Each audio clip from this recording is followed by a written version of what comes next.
Warning! This video blog or vlog could contain harsh opinions or foul language. If you do not appreciate said content or material, well, you could just fuck right off.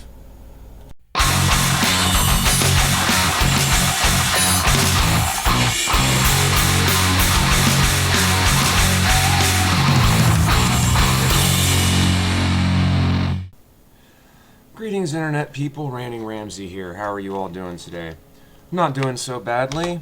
And what we're talking about today is something I came across that I found somewhat interesting. Because it seems like, as the title suggests, that if this happens to go through, that we are one step closer to actual true gender equality than we have been. You know, again, every step closer to it is one step closer. That's fucking redundant.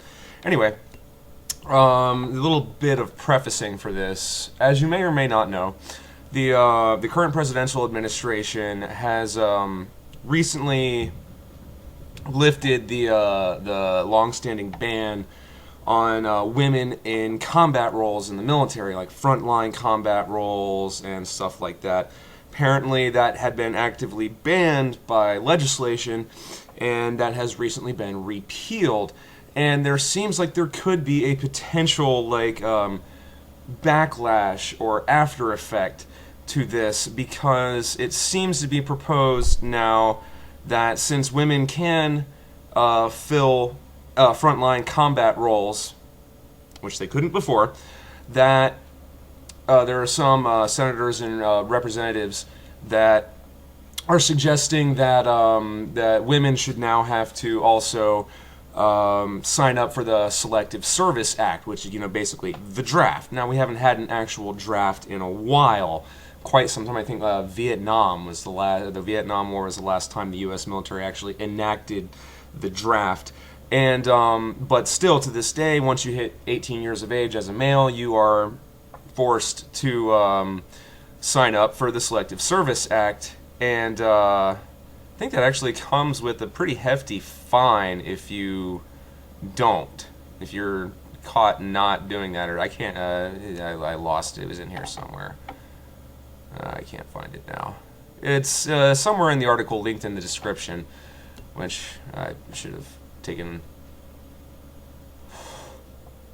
Anyway, so for the longest time, men have had to, at the age of 18, register for the Selective Service Act, and women were excluded from that, and the reasoning behind that was because they couldn't fill actual combat roles, and the whole point of the draft is to provide a pool of available soldiers in times of crisis. If we need a shit ton more troops, then the draft comes up and everything.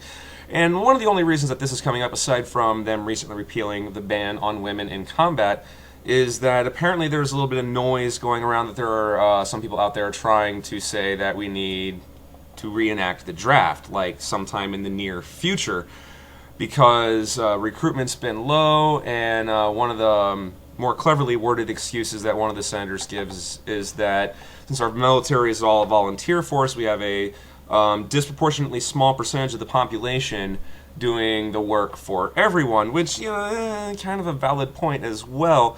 But then again, if we hadn't been involved in pointless fucking wars for the last 10 years, we wouldn't be so stretched as thin as we are. But anyway, the whole point, the whole thing that made me want to turn this on is this: the thought and the concept that, you know, that the women may have to sign up for the Selective Service Agreement as well.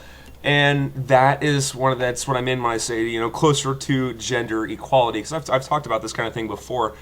That the whole feminism, gender equality movement is very well intentioned, but focusing on the needs, wants, and desires of one gender alone can hardly be considered gender equality. They seem to want all these advantages and this, that, and the other. But when it came to things like selective service, they're like, oh, no, that's not gender equality. You can't force me to do that. I'm a woman.